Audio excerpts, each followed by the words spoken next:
Well, once every few years, an interview comes along that shakes things up. And the Harry and Meghan interview with Oprah Winfrey is one of the big ones. It was filmed in sunny California and was watched by an estimated 50 million people worldwide. But the real earthquake happened here in Britain, where the royal family is now trying to work out how to deal with allegations of racism.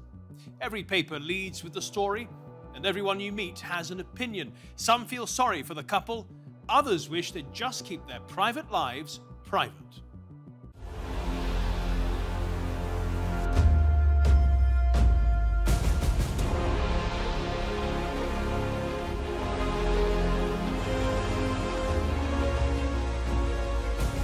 One of the most talked about interviews of the year. A transatlantic fight. This is on a completely different level. Meghan came out all guns blazing against the palace with revelations of a rift with Kate, claims of racism about baby Archie, and even her own thoughts of suicide.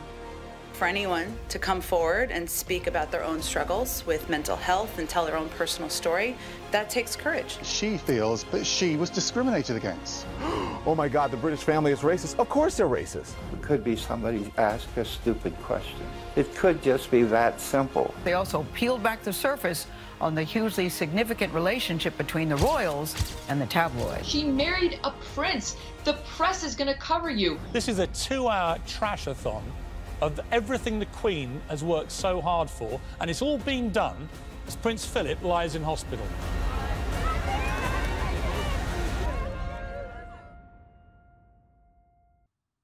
Now, the interview first aired on Sunday in the United States, and everyone was waiting for the palace's response. Now, there was nothing the day after the interview aired, but then on Tuesday, Buckingham Palace issued this statement on behalf of the Queen. The whole family is saddened to learn the full extent of how challenging the last few years have been for Harry and Meghan. The issues raised, particularly that of race, are concerning. While some recollections may vary, they are taken very seriously and will be addressed by the family privately. Of course, while the royal family attempt to deal with it privately, the debate about who's right and who's wrong in all of this continues very publicly in the media. Perhaps the most heated debate occurred on one of Britain's most popular daytime shows, Good Morning Britain. I'm sorry, I don't believe a word she says, Meghan Markle. Well, that's a I wouldn't believe it if she read me a weather report. And the fact that she's fired up this onslaught against our royal family, I think is contemptible. Well, at least 41,000 people complained to Britain's media regulator, Ofcom, about the way presenter Piers Morgan spoke about Meghan. A lot of those complaints were encouraged and orchestrated online. The following day, things got even more heated on the show when Piers and the programme's weather forecaster went head-to-head. And I understand that you've got a personal relationship with Meghan Markle, or had one, and she cut you off. She's entitled to cut you off if she wants to. Has she said anything about you since she cut you off? I don't think she has, but yet you continue to trash her. OK, I'm done with this. No. Sorry, no. Sorry. So, do you know what? That's pathetic. You can trash me, maybe not my No. See you later. I'm being... Sorry, can't do this. This is absolutely diabolical behaviour. And that was it. Later that day, he parted ways with ITV, and it soon emerged that Meghan herself had lodged a formal complaint with the network about his remarks. Now, there's no question that Piers Morgan has been widely criticised in the media and social media, but clearly a lot of people have sympathy with his point of view. Take this new opinion poll of 1,000 British people, which reveals that the majority of them think that Harry and Meghan should be stripped of their royal titles. Now, that may have something to do with the fact that Harry and Meghan are so publicly complaining about their life as senior royals, and even going so far as to compare their lives to people living in lockdown, when in actual fact, they have very little in common. From wedding day to quitting day, the couple spent less than 2 years as working royals. Their 10-day honeymoon was spent in the Seychelles. 2 months later, they'd fly to Dublin on their first overseas tour as Duke and Duchess of Sussex. 3 months later, they'd tour Australia, Fiji, Tonga, and New Zealand. Another 3 months went by, and they were off to Morocco, visiting Casablanca, the Atlas Mountains, and Rabat to support projects related to women's empowerment and girls' education. In September 2019, the couple and son Archie went to South Africa on what was to be their last official overseas tour. Prince Harry also visited Malawi, Angola and Botswana. December 2019, they take off to Canada for a 6-week Christmas holiday. It's good that they're coming out here to get their privacy and just enjoy their life with their child. It was when they returned in January that they dropped the bombshell, that they wanted to step back from senior royal duties and split their time between Britain and the United States. Meghan took off back to Canada sharpish, while Harry negotiated with his grandmother, the Queen. A couple of days later, a video emerged of Harry asking Disney's boss to consider Meghan for a voiceover job during a film premiere the year before.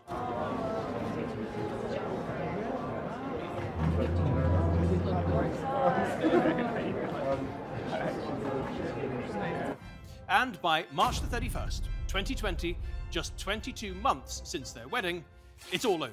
The couple are free to buy a mansion in California, broker a $100 million deal with Netflix, and give their friend and neighbor Oprah Winfrey this exclusive interview, making Oprah millions and millions of more dollars to add to her $2.7 billion fortune.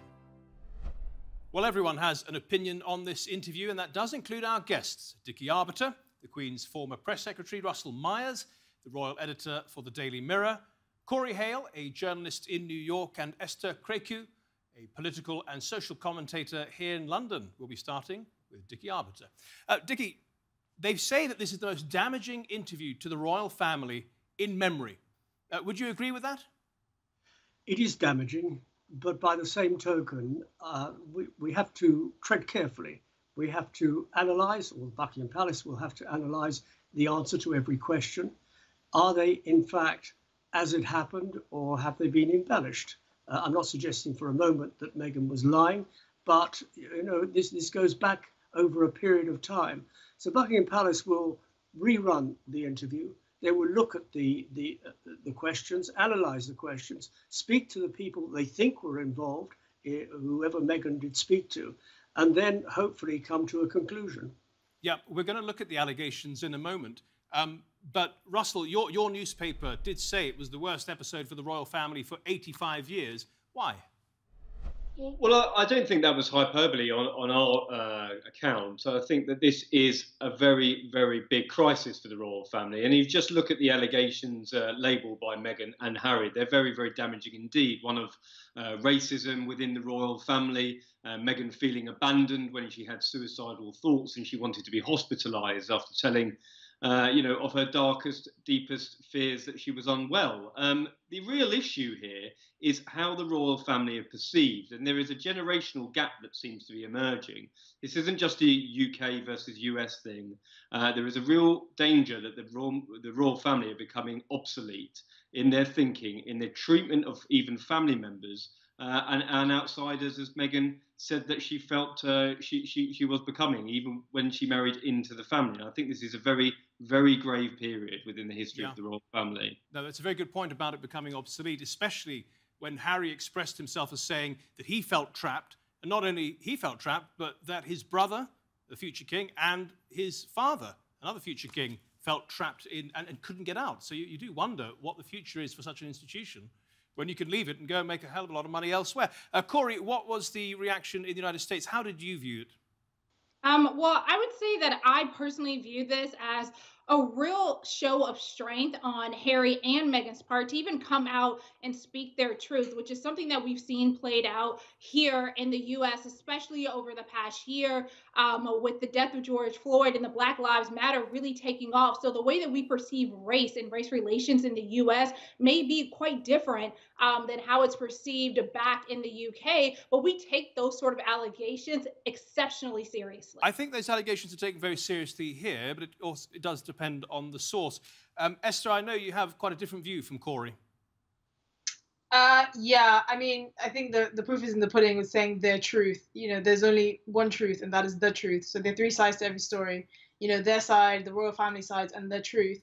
I don't think we should jump to conclusions, but I do feel like there's a disconnect, especially a cultural disconnect with Meghan and how she viewed the UK and the royal family to begin with. I mean, you could just see in her comments about how she was hoping her coming to the royal family would be good with the Commonwealth. She knows nothing about the Commonwealth. She knows nothing about how most people in the Commonwealth live. I think there is a tendency to conflate the fact that she is a mixed race woman, and therefore she has some sort of platform to speak of all people of color, which is a term I despise. I feel no connection to a woman or person just because of the color of their skin. This is more of a cultural issue than anything else. And I think we have to tread carefully as well, because you end up sort of offending a group of people by just saying, oh, you're black, therefore you are ... You know, people are different, cultures are different. Let's take a look at the allegations. Russell, probably the most damaging, potentially, is that there was a conversation with a member of the royal family and Harry, which took place before they were wed, in which the issue of how dark the skin of their child might be was raised. We don't know anything more about it than that, except that it didn't involve the Queen, it didn't involve the Duke of Edinburgh, and we're left to guess who else it might be. And that really is what a lot of people want to know right now. But judging by the way the royal family wish to deal with this privately, is it likely that the British people and, in fact, the people around the world will never know who that was, if indeed it was said? The issue here is it's a very, very powerful allegation, and Harry and Meghan seemed completely aggrieved by it enough to announce it on global television. And one may argue that they've done the rest of the royal family a huge disservice by not naming the culprit. Yes. It's absolutely up to them that they decided to make this bit information public. But indeed, if they're not saying it's any specific member, then they're essentially tarring everyone with the same brush, and there will be huge speculation. Millions of people around the world have now seen this interview. Millions more will see it before the end of the week. And there's a huge whodunit going on all over the world at the moment. Harry has let it be known to Oprah Winfrey that it wasn't his granny or his grandfather. Right. So that even shortens the pool even further. And I think it's rather unfortunate for those who aren't guilty of such a slur. Dickie, Russell calls it a powerful allegation. The problem with it is they don't specify who it was. They don't even say what was said exactly. And it's sort of left there hanging to taint the entire image of the royal family. Well, it is left there hanging, but there's also a discrepancy because, as you say, Harry said that it had happened before Meghan was pregnant, before they were married. And yet Meghan said that this questioning of the colour of the baby came up when she was pregnant. So when did it happen? And indeed, it does beg the question, did it actually happen? And did it happen in a serious way? You know, people, when there was a child of parents with blonde hair or ginger hair, and people will say, oh, I wonder whether the baby will have blonde hair or ginger hair. I mean, it's not the same way of putting it, because what was suggested was racial. But did it happen when Meghan was pregnant, or did it happen before they got married? That's what's got to be determined. And what has also got to be determined, who said it? I don't think we'll ever know. I don't think the royal family will actually say who it was. Right. But it'll lead to a lot of guessing.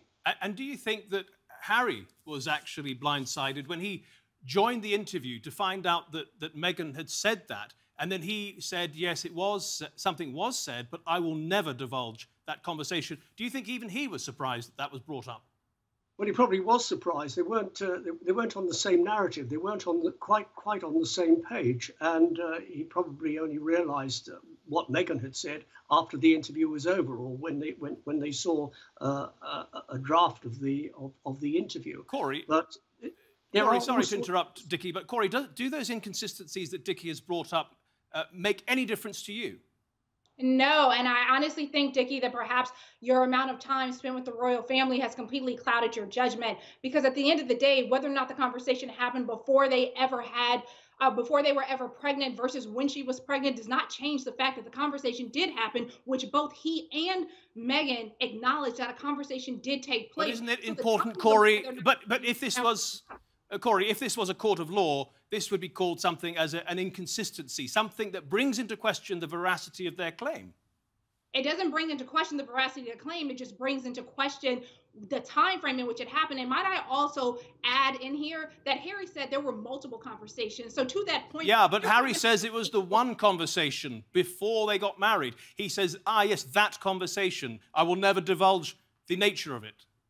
he will never divulge the nature. That's fine. That's between him and his royal family, which unfortunately has been painted with a very racist brush at this moment. But whether or not that baby was going to be brown and how brown, first of all, really isn't any of the royal family's concern. And the timing in which they decided to question the skin color of the baby was definitely the timing where Meghan and Harry needed to exit.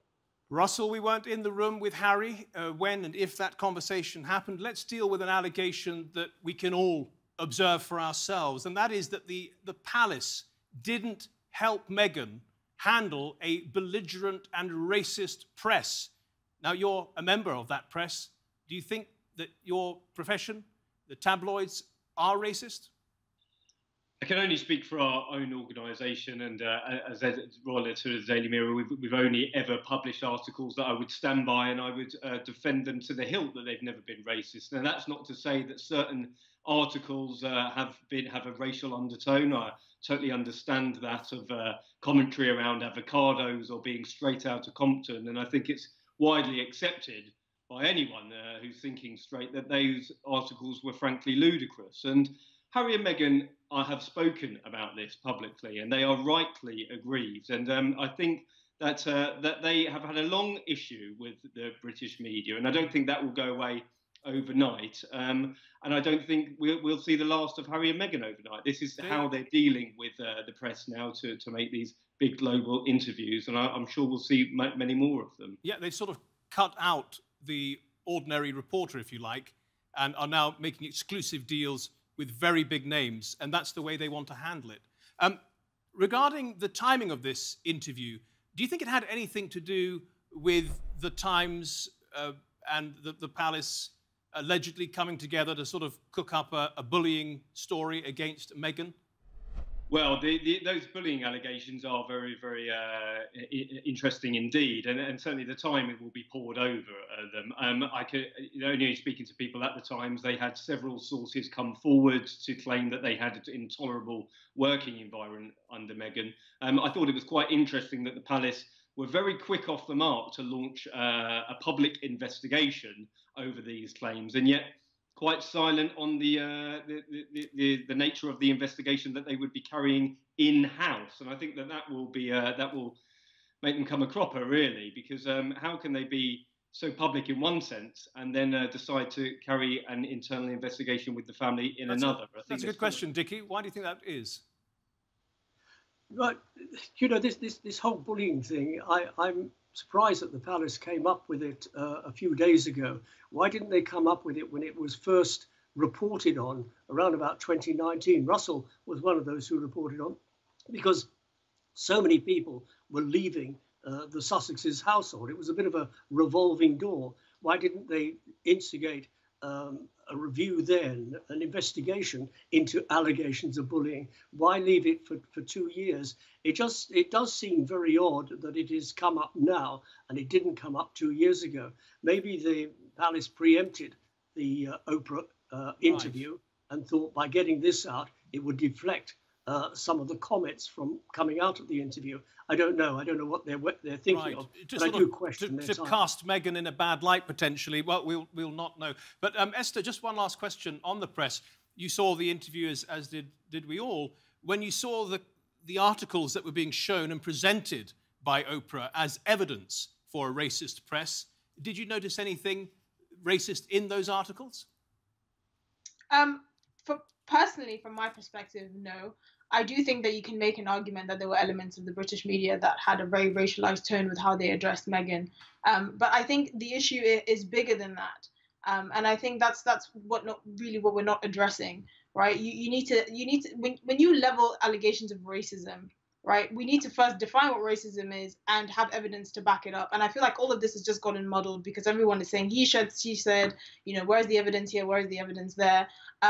Like I said, frankly, I genuinely believe this is more of a cultural issue.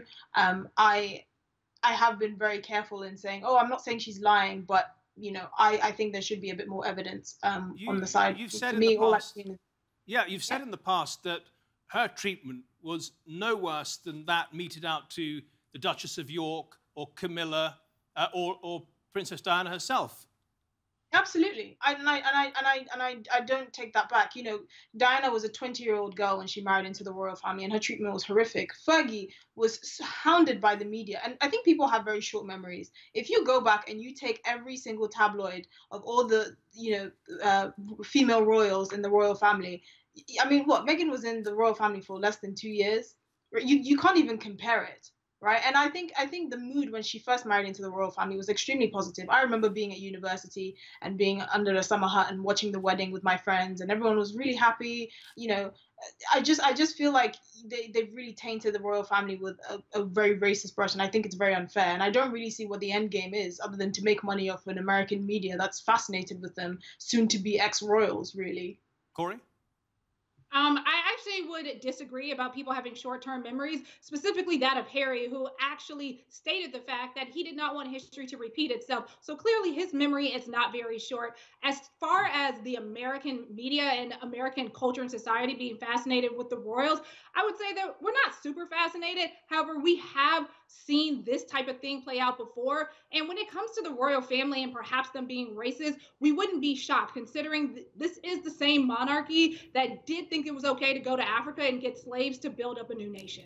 If the Sussexes wanted to escape the racism in Britain, why did they go to a country with the Proud Boys, the Oath Keepers, and the KKK? And at the time, someone you would have called racist, President Trump, was presiding.